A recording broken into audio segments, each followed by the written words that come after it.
ओम शांति।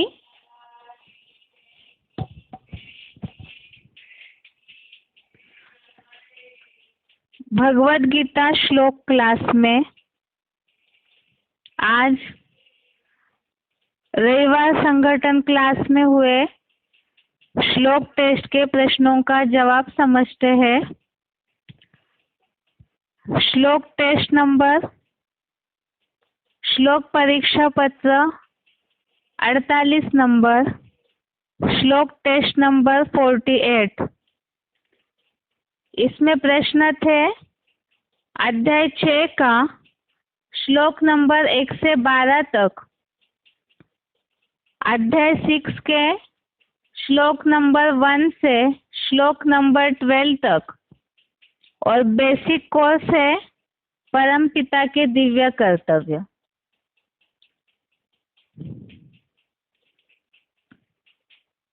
श्लोक टेस्ट में पहला प्रश्न है,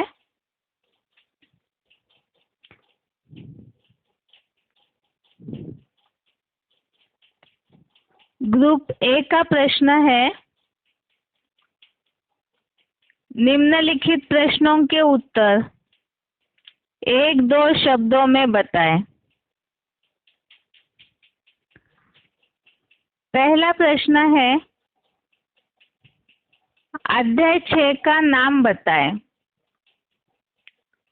उत्तर है आत्म संयम योग। अध्याय 6 का नाम है आत्म संयम योग। दूसरा प्रश्न है, किसका त्यागी नहीं तो वह योगी भी नहीं होता है। किसका त्यागी नहीं तो वह योगी भी नहीं होता है। उत्तर है सर्व संकल्पों का त्यागी।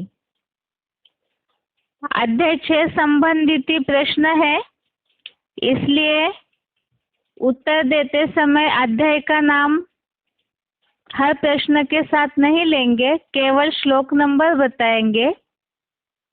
श्लोक नंबर 2 में इस बात का उत्तर आया हुआ है, सर्व संकल्पों का त्यागी नहीं है तो वह योगी भी नहीं है। अगला प्रश्न है तीसरा, योगारूढ़ के एक टिक होने का कारण क्या है। योगारूढ़ के एक टिक होने का कारण क्या है। उत्तर है तन धनादि के त्याग से चित्त की शांति। श्लोक नंबर 3, श्लोक नंबर 3, इसमें इस प्रश्न का जवाब है, जो क्लैरिफिकेशन सहित अर्थ में ये बात है, तन धनादि के त्याग से उसके चित्त की शांति ही योगारूढ़ के एक टिक होने का कारण कही है। चौथा प्रश्न है, सदा के लिए मित्र कौन है। उत्तर है विश्वनाथ। श्लोक नंबर 5, श्लोक नंबर 5, भावार्थ के नीचे ये वाक्य लिखा हुआ है, सदा मित्र एक विश्वनाथ ही है। पांचवा प्रश्न है, किसकी आत्मा शत्रुता करने में तत्पर रहती है। उत्तर है अनात्मस्थ देह भानी की चंचल मन वाली क्षीण बुद्धि आत्मा। श्लोक नंबर 6, श्लोक नंबर 6, इसमें इस बात का उत्तर है, अनात्मस्थ देह भानी की चंचल मन वाली क्षीण बुद्धि आत्मा ही शत्रु की तरह शत्रुता करने में तत्पर रहती है। अगला प्रश्न है 6 नंबर का, योगनिष्ठ योगी किसमें तृप्त रहता है। योगनिष्ठ योगी किसमें तृप्त रहता है। उत्तर है ज्ञान प्लस विशेष ज्ञान, अर्थात योग से आत्मा तृप्त रहती है। श्लोक नंबर 8, श्लोक नंबर 8, इसमें इस बात का उत्तर है ज्ञान प्लस विशेष ज्ञान, शिव के ज्ञान प्लस विशेष ज्ञान अर्थात योग से तृप्त आत्मा। 7वां प्रश्न है ईश्वरीय ज्ञान द्वारा मनुष्यों को जो जन्म मिलता है उसे कौन सा जन्म कहा जाता है? ईश्वरीय ज्ञान द्वारा मनुष्यों को जो जन्म मिलता है उसे कौन सा जन्म कहा जाता है? बेसिक कोर्स से संबंधित प्रश्न है ये। उत्तर है अलौकिक जन्म या आत्मा का पहचान रूपी जन्म। 8 नंबर का प्रश्न है ओम शब्द किसका प्रतीक है? ये भी बेसिक कोर्स से संबंधित प्रश्न है। उत्तर है ओम शब्द त्रिमूर्तियों का प्रतीक है। ओम इसका अर्थ ही है, ओम ये शब्द 3 अक्षरों से बना है, अ उ म। ब्रह्मा का अ, विष्णु का उ और महेश का म। तो इस तरह से ओम शब्द त्रिमूर्ति का प्रतीक है। 9वां प्रश्न है भगवान साधारण तन का आधार लेते हैं, इसके लिए गीता में क्या उल्लेख आया है? यह भी बेसिक कोर्स से संबंधित प्रश्न है। इसमें श्लोक में आया हुआ शब्द बताना था।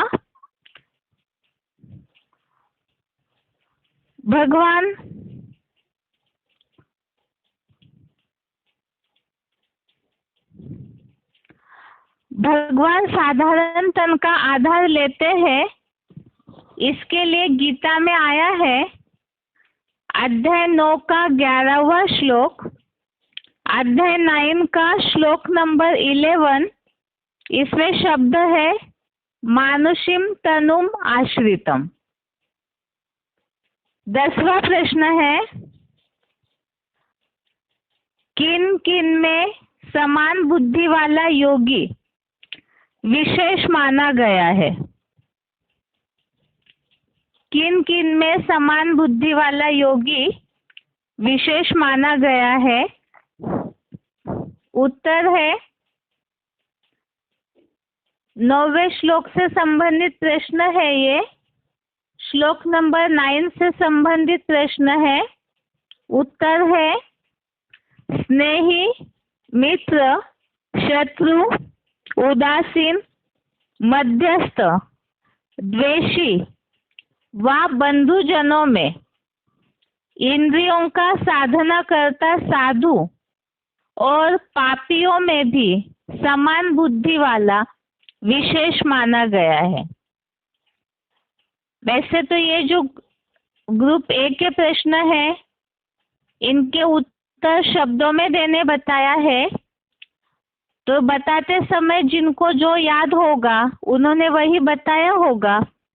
इस हिसाब से उत्तर बताते समय श्लोक में जितने भी शब्द आए हैं वो सारे ही उत्तर में लिए हुए हैं।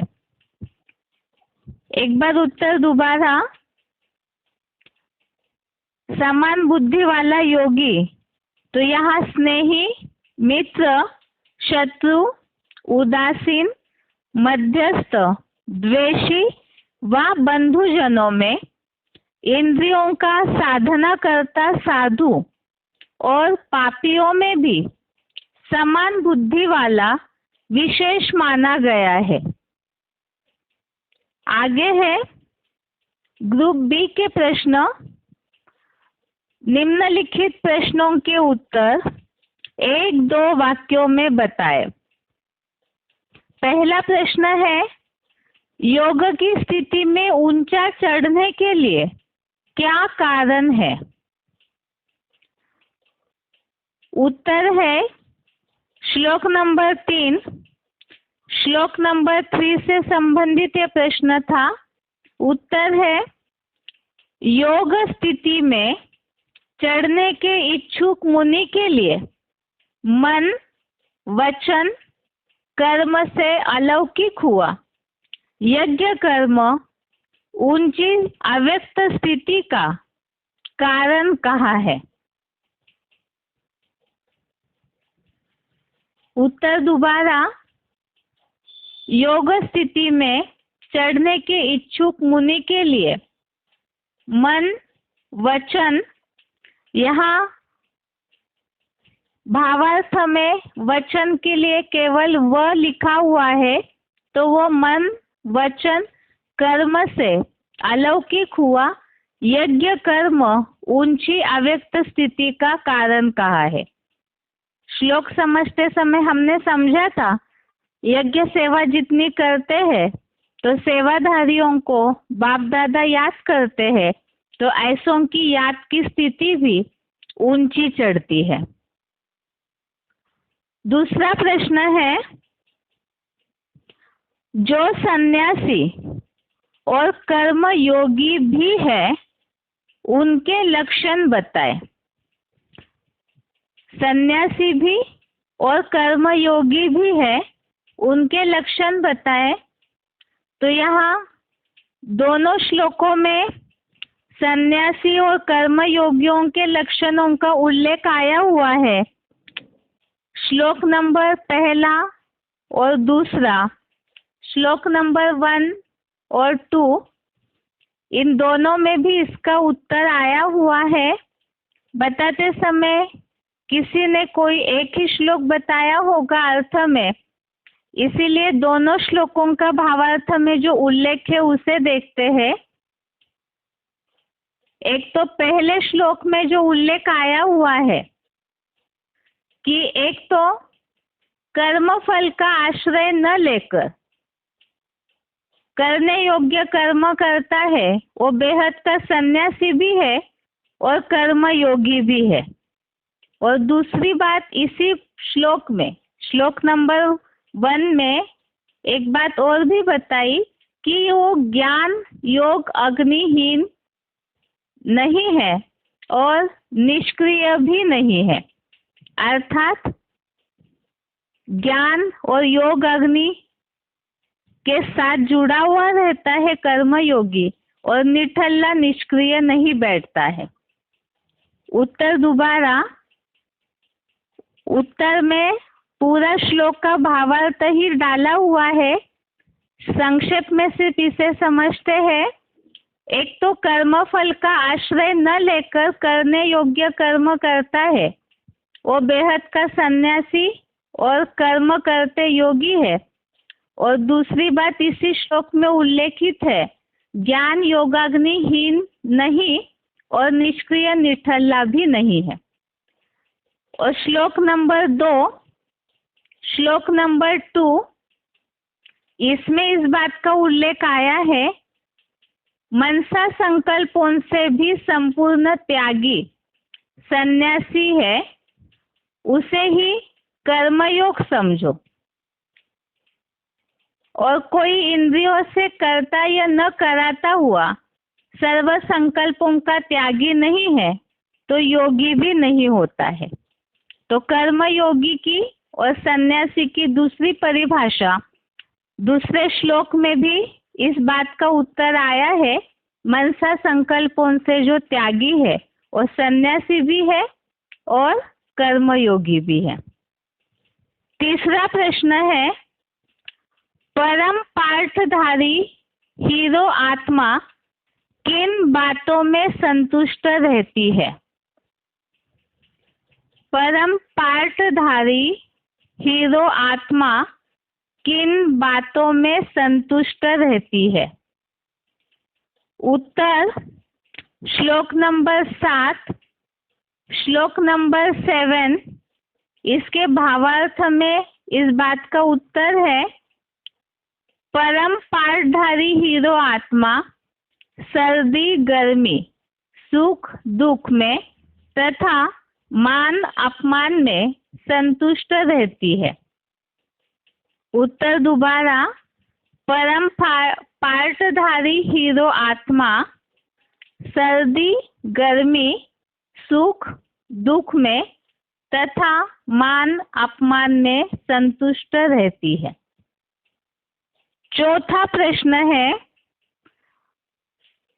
निरंतर परमात्मा से योग लगाने के लिए किन गुणों को या लक्षणों को धारण करना चाहिए?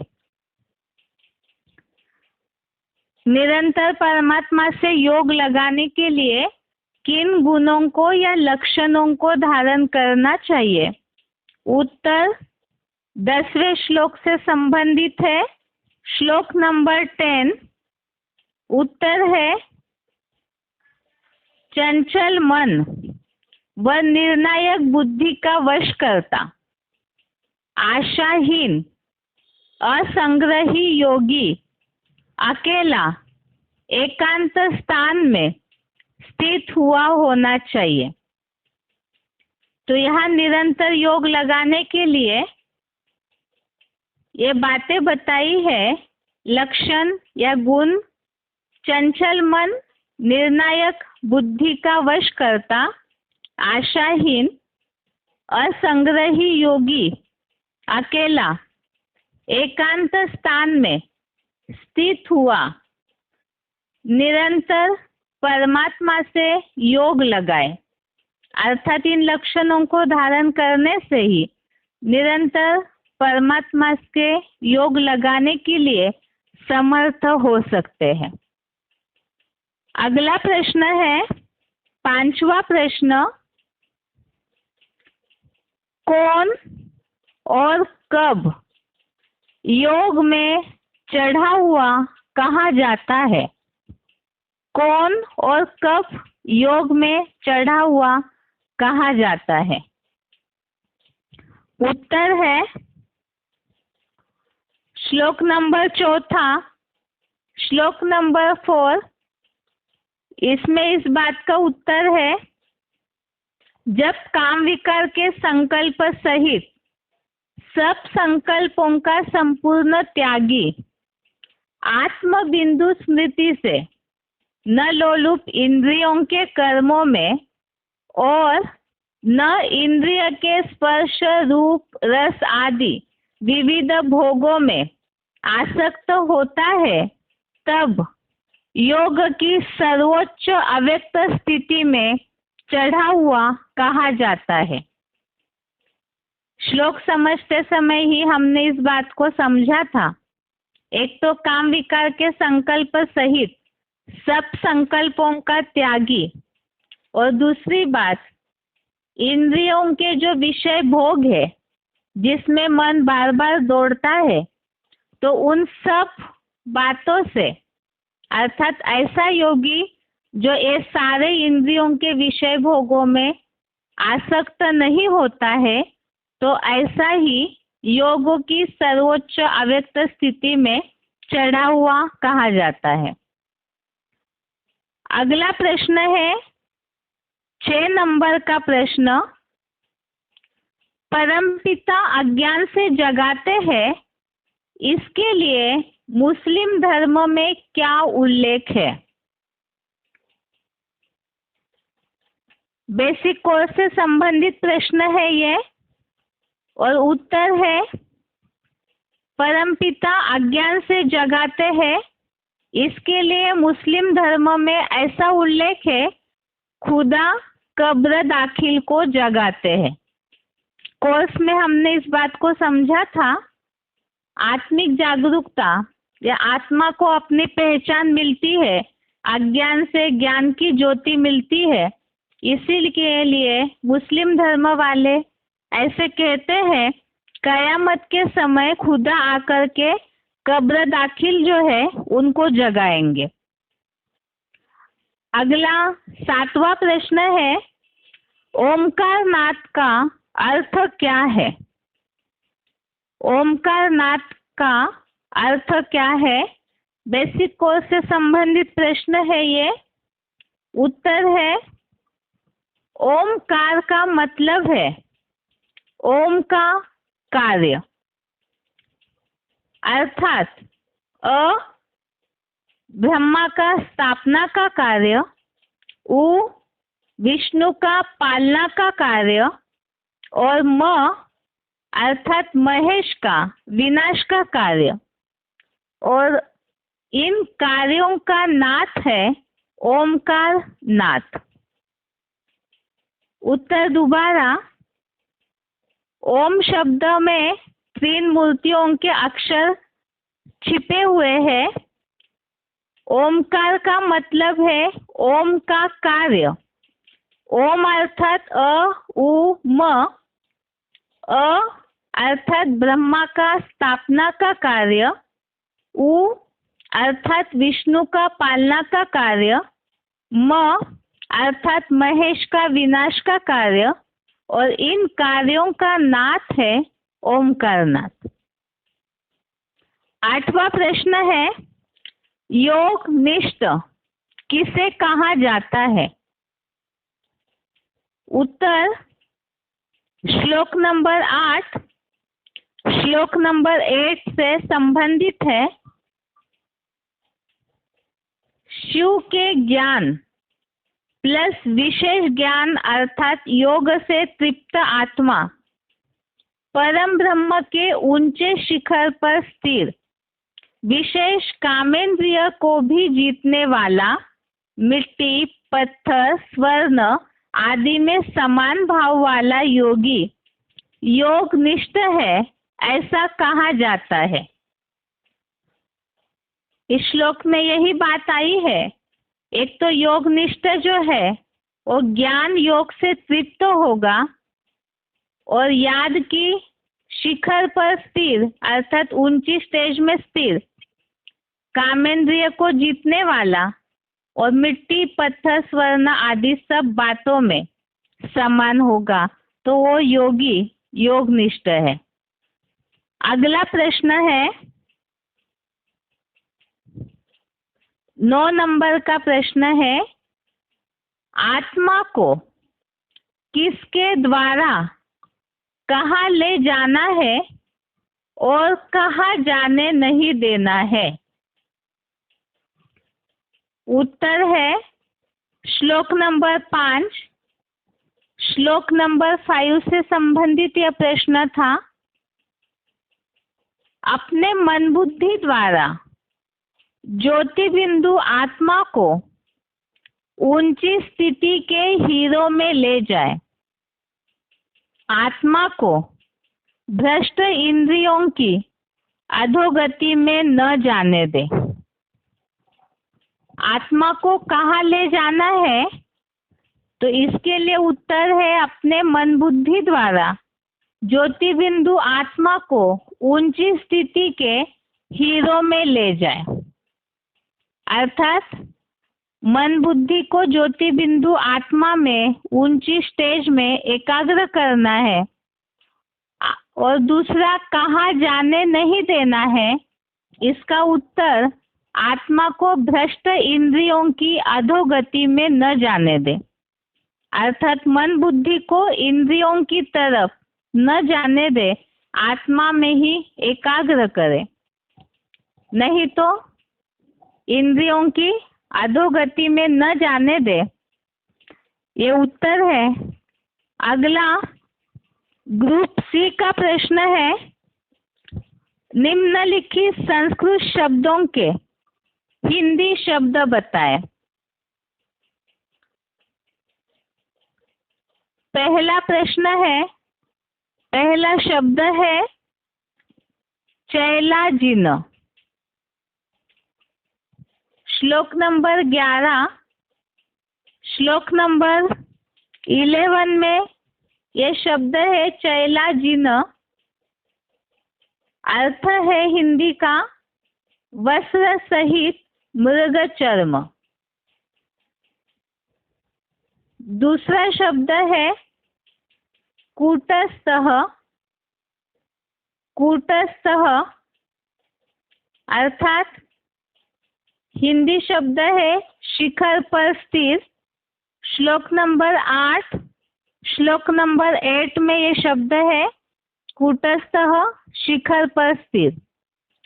तीसरा शब्द है समाहितः।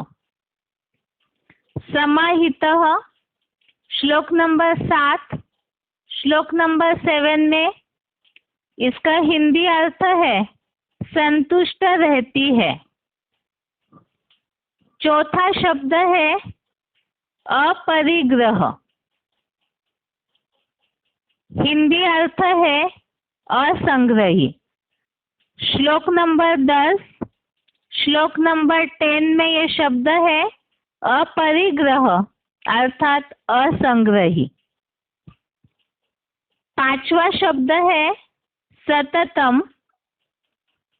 श्लोक नंबर 10, श्लोक नंबर 10 में हिंदी अर्थ है निरंतर। अगला शब्द है रिपुहु।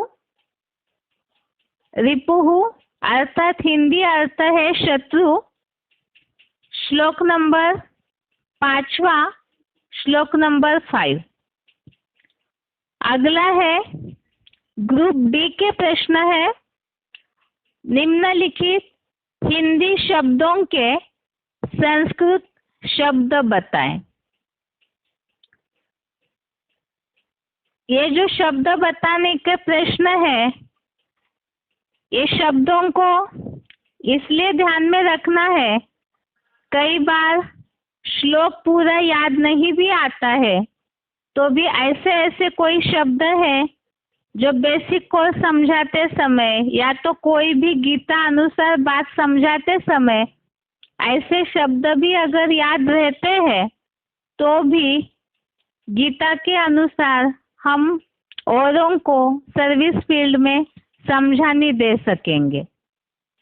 एक ग्रुप डी का प्रश्न है निम्नलिखित हिंदी शब्दों के संस्कृत शब्द बताएं। पहला शब्द है शांति। श्लोक नंबर 3, श्लोक नंबर 3 संस्कृत शब्द है शमः।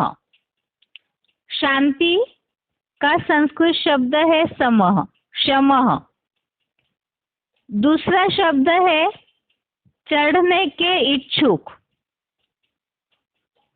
श्लोक नंबर 3, श्लोक नंबर 3 चढ़ने के इच्छुक, इसका संस्कृत शब्द है आरुरुक्षो।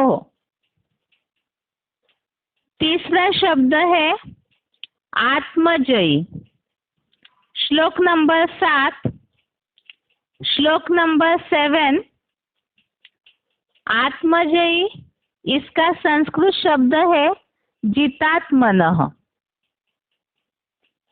चौथा है शब्द चित्त और इंद्रिय क्रिया का वश करता।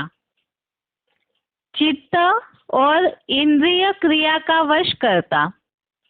श्लोक नंबर 12, श्लोक नंबर 12 इसका संस्कृत शब्द है यत चित्तेन्द्रिय क्रियः। चित्त और इंद्रिय क्रिया का वश करता, इसके लिए संस्कृत शब्द है श्लोक नंबर 12 में यत चित्तेन्द्रिय क्रियः। पांचवा शब्द है आशाहीन। श्लोक नंबर 10, श्लोक नंबर 10 में इसका संस्कृत शब्द है निराशी। छठवा शब्द है परम शांत। परम शांत के लिए संस्कृत शब्द है श्लोक नंबर 7 में, श्लोक नंबर 7 में प्रशांतस्य। अगला प्रश्न है ग्रुप ई का निम्नलिखित प्रसंगों के लिए श्लोक बताएं।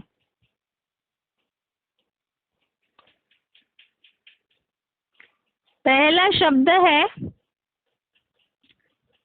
पहला प्रश्न है इसमें मन के हारे हार मन के जीते जीत, मन के हारे हार, मन के जीते जीत।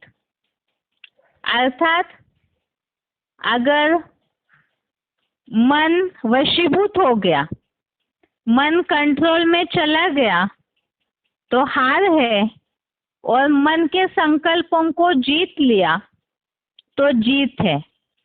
ऐसा उल्लेख आया है श्लोक नंबर 6 में। अगर मन को कंट्रोल कर लिया तो जीत हो गई, और मन कंट्रोल से बाहर चला गया तो हार हो गई। अर्थात अपने लिए ही शत्रुता जैसे काम हो जाता है। ये श्लोक नंबर 6 है। श्लोक नंबर 6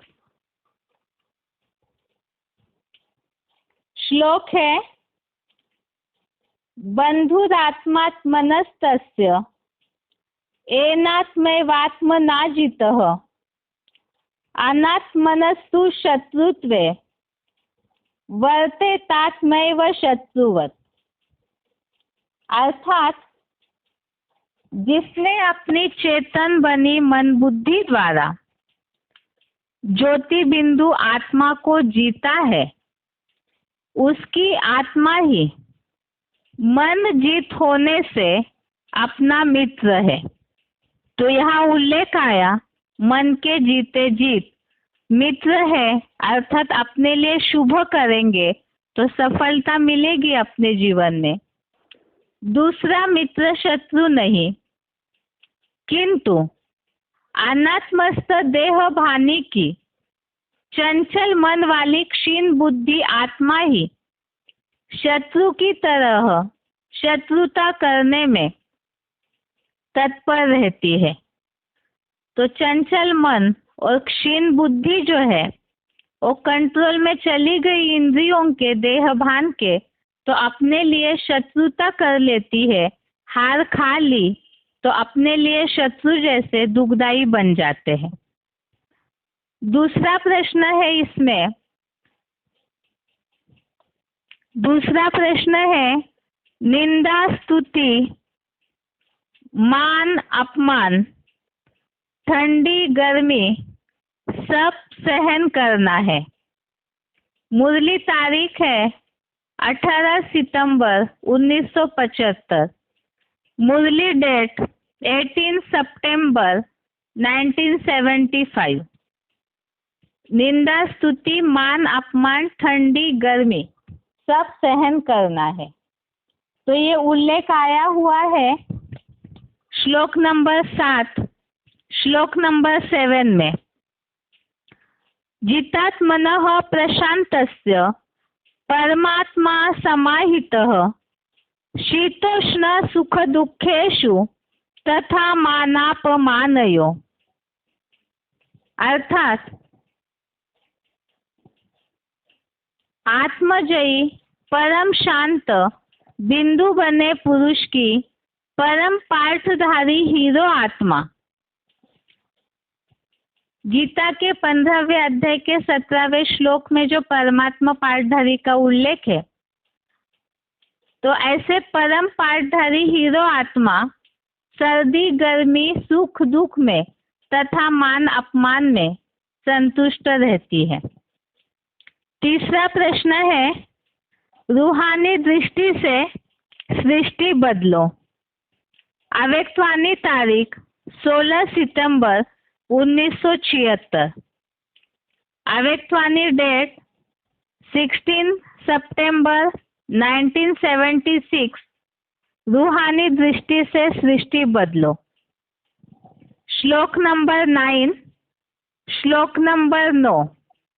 इसमें आत्मिक भाव सभी को समान दृष्टि से अर्थात आत्म ज्योति बिंदु से दृष्टि से देखने की बात का उल्लेख आया हुआ है कि कैसी भी कोई आत्मा हो सभी को ही समान दृष्टि से देखना है।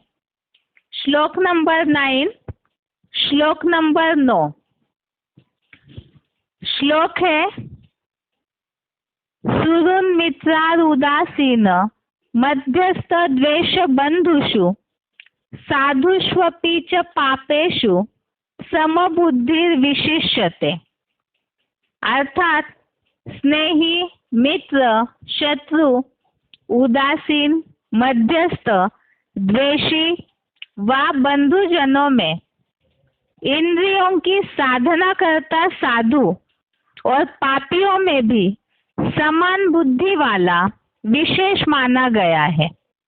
तो समान बुद्धि, समान नजर सबके प्रति तभी होगी जब सबको आत्म ज्योति बिंदु की नजर से ही देखेंगे। तो वही रूहानी दृष्टि से सृष्टि बदलना है।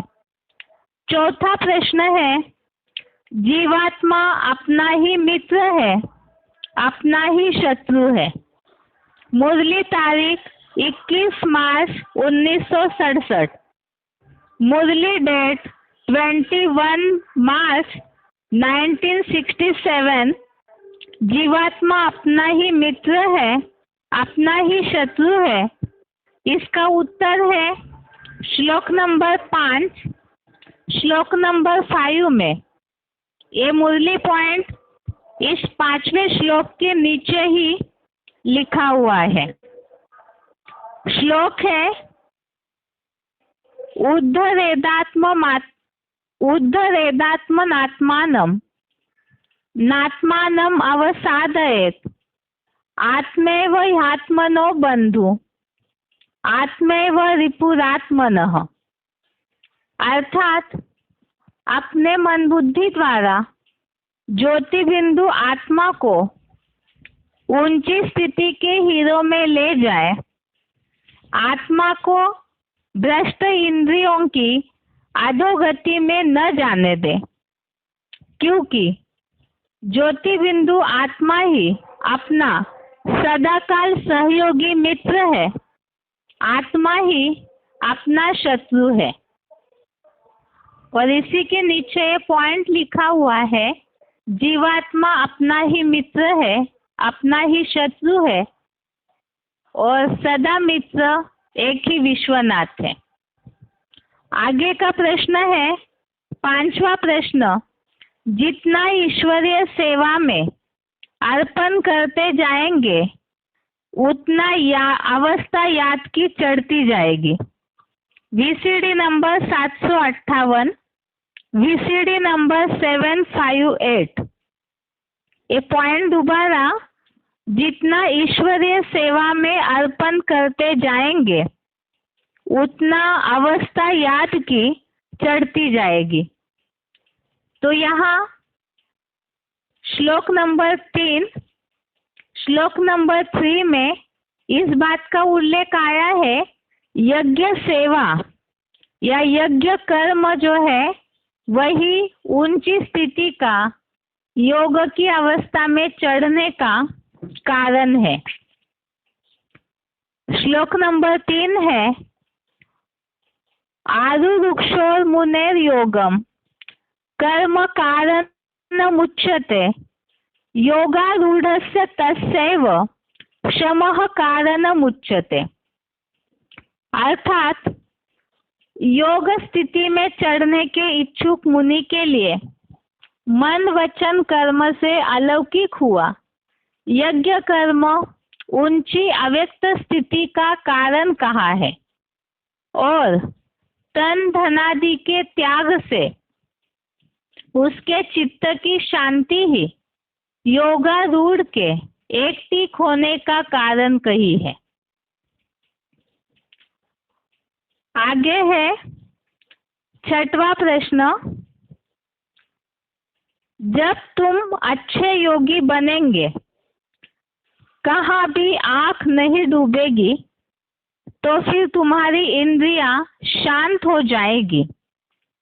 मुरली तारीख 16 अगस्त 1991, मुरली डेट 16 अगस्त 1991।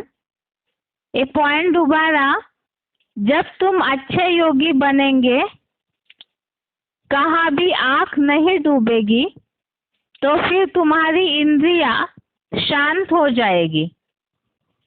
तो इसके लिए 2 श्लोक टैली होते हैं। एक तो श्लोक नंबर 8वां, श्लोक नंबर 8, इसमें भी इस बात का उल्लेख है, विजितेंद्रियः, अर्थात जब योगी बन जाएंगे, ज्ञान योग से तृप्त होके ऊंची स्टेज में टिक जाएंगे याद की, तो विजितेंद्रियः अर्थात इंद्रियों को जीतने वाले बनेंगे। जो पॉइंट में उल्लेख आया है, तुम्हारी इंद्रियां शांत हो जाएगी और आंखें कहीं डूबेगी ही नहीं, क्योंकि ज्ञान योग से तृप्त है। ये श्लोक है 8वें नंबर का।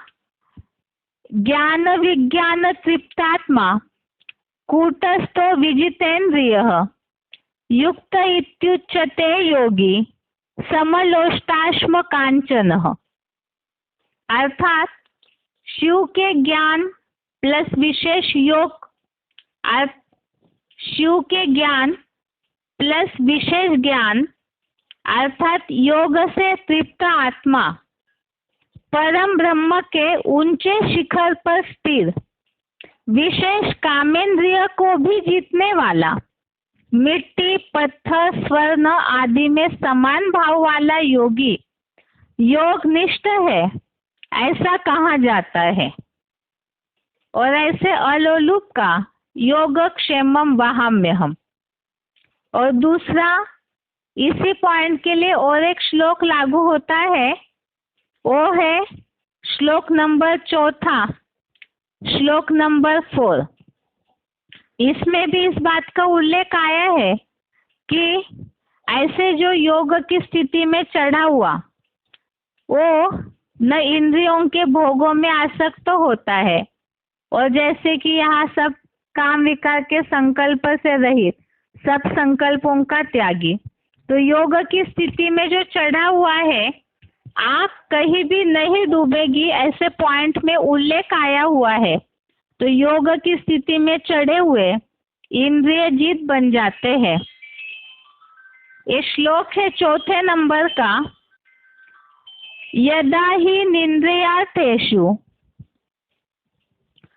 न कर्म स्वनुसज्जते सर्व संकल्प संन्यासी योगारूढ़स्तदोच्यते। अर्थात क्योंकि जब काम विकार के संकल्प सहित सब संकल्पों का संपूर्ण त्यागी आत्म बिंदु स्मृति से न लोलुप इंद्रियों के कर्मों में और न इंद्रिय के स्पर्श रूप रस आदि विविध भोगों में आसक्त होता है, तब योग की सर्वोच्च अव्यक्त स्थिति में चढ़ा हुआ कहा जाता है। तो जो ऊंची स्थिति में चढ़ जाते हैं वो इंद्रियों के कोई भी भोगों में आसक्त न होने की बात यहाँ आई है। अगला प्रश्न है ग्रुप एफ का। निम्नलिखित प्रश्नों के उत्तर संक्षेप में बताएं। ये दोनों संक्षेप वाले जो प्रश्न है वो बेसिक कोर्स से संबंधित है। पहला प्रश्न है, अजन्मा और विदेही शिव अपना कार्य करने के लिए साकार में आते हैं, इसको गीता के आधार से सिद्ध करें।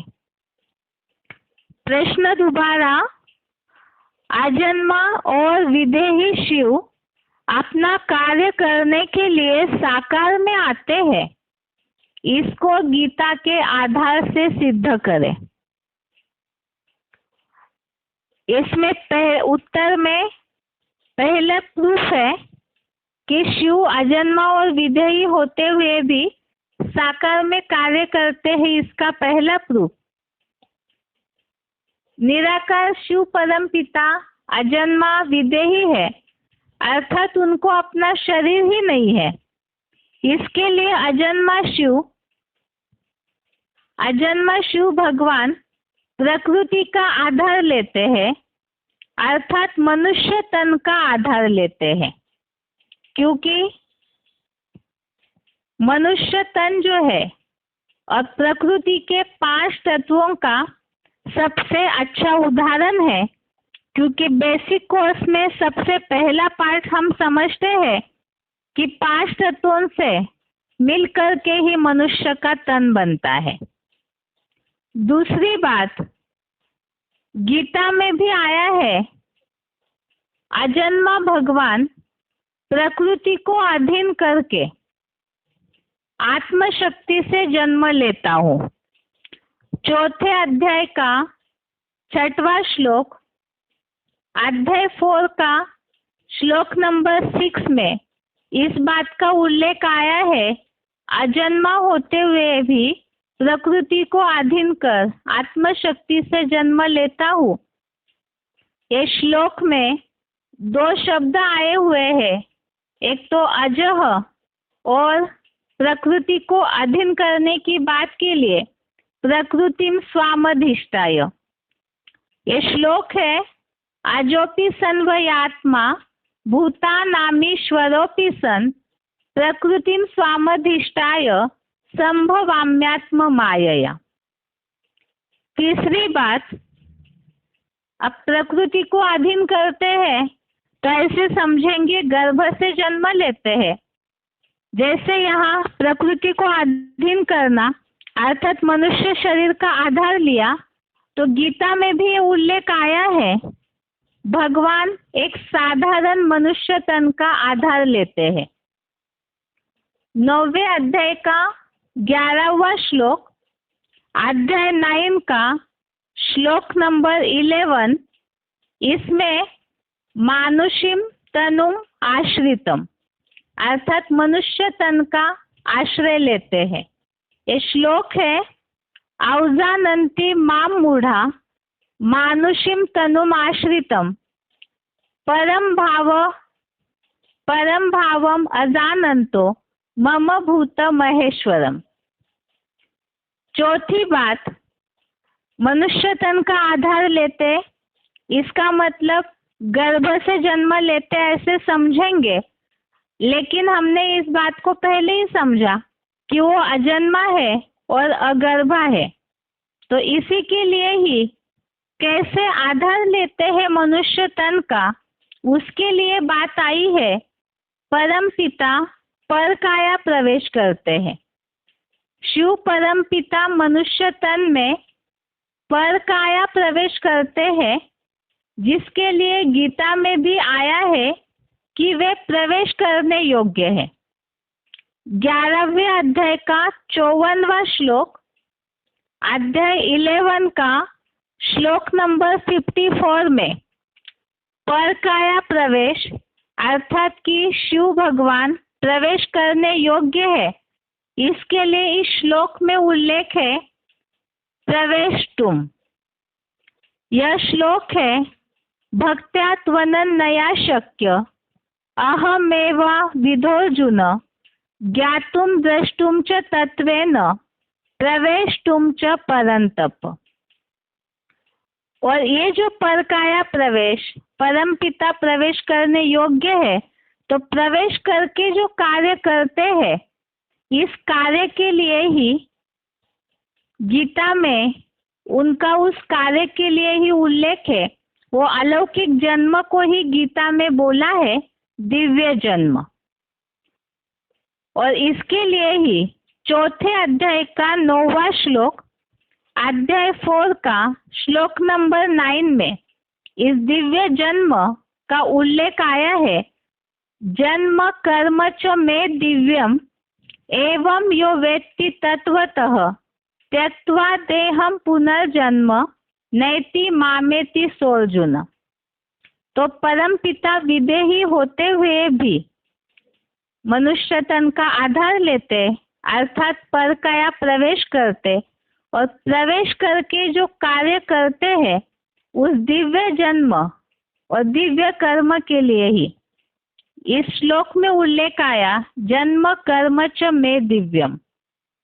तो ये उत्तर है, परम पिता अजन्मा और विदेही होते हुए भी साकार तन का आधार लेकर के कार्य करते हैं इस सृष्टि पर।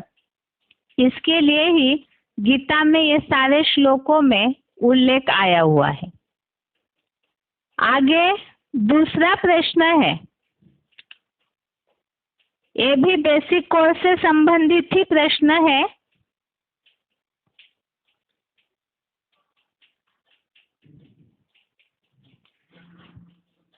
क्या ब्रह्मा, विष्णु और महेश स्वयं उत्पत्ति, पालना और विनाश के कार्य करने वाले भगवान है, या उनसे भी ऊंची शक्ति कोई और है? प्रश्न दोबारा, क्या ब्रह्मा, विष्णु और महेश स्वयं उत्पत्ति, पालना और विनाश के कार्य करने वाले भगवान है, या उनसे भी ऊंची शक्ति कोई और है? उत्तर है इसका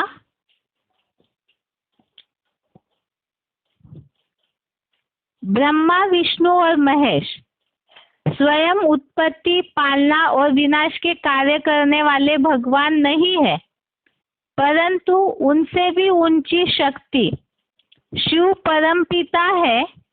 इसके लिए ही निम्नलिखित प्रूफ है। पहला प्रूफ है, भगवान के लिए कहा जाता है गॉड इज वन, भगवान एक है, ना कि तीन भगवान है। जैसे कि भक्ति मार्ग में ब्रह्मा, विष्णु, महेश को भगवान कहते हैं, लेकिन भगवान तो एक ही होते हैं, गॉड इज वन है, तीन भगवान नहीं है। दूसरी बात, भगवान शब्द एक वचन में ही प्रयोग किया जाता है, बहुवचन में नहीं। अर्थात भगवान अर्थात ऊंच से ऊंच सुप्रीम पर्सनालिटी वो तो एक ही होती है, तीन तीन ऊंचे या सुप्रीम नहीं हो सकते। हाईएस्ट या ऊंचाई जो है वो एक के लिए ही कही जाती है। और जैसे देवताओं के लिए अनेक वचन में देवता ये शब्द आता, लेकिन भगवान ये शब्द हमेशा ही एक वचन में ही प्रयोग किया जाता है। ये दूसरा प्रूफ हुआ। तीसरा प्रूफ है, गीता में भी तीनों कार्य एक ही भगवान के बताए गए हैं, न कि तीन अलग अलग भगवान के। तो भगवान के एक भगवान के ही तीन कार्य है। इसका उल्लेख गीता के 13वें अध्याय का 16वां श्लोक, अध्याय 13 का श्लोक नंबर 16 और अध्याय 9 का श्लोक नंबर 18, 9वें अध्याय का 18वें श्लोक में भी ये उल्लेख है, एक ही भगवान के तीन कार्य है।